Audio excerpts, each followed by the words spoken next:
teen ühte oma lemmiksuppidest. Selleks on tonkasupp. Ja selleks ma rikkusin kalaliha.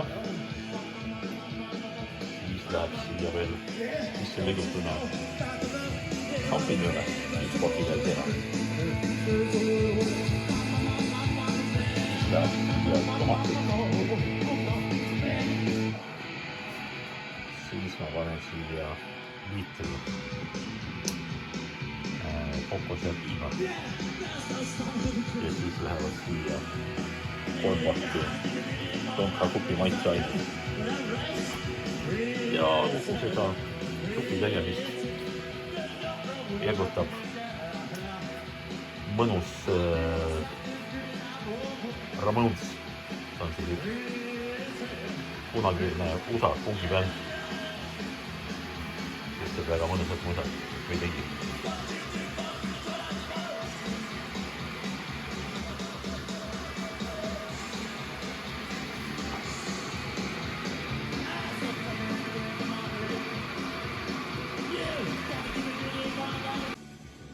Minu supp hakkab valmis saama.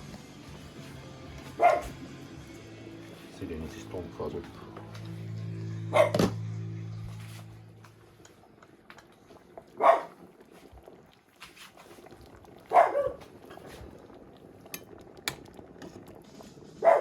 Tomatid, kanaliha ja seened.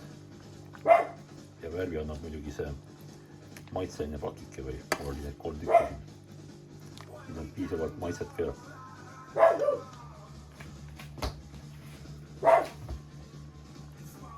Aga päris jah, maha ei tõmba kokku.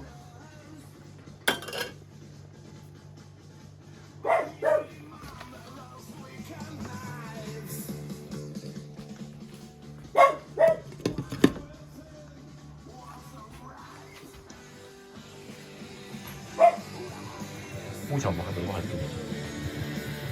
Nüüd on mul siin Kreeka päris nagu pumbi peal. Ansio lõppu riigimärk. Selle ma avastasin nüüd paar aastat tagasi Facebookis olevast grupist Punk Rock Community. Väga lahe bänd, väga lahe musa.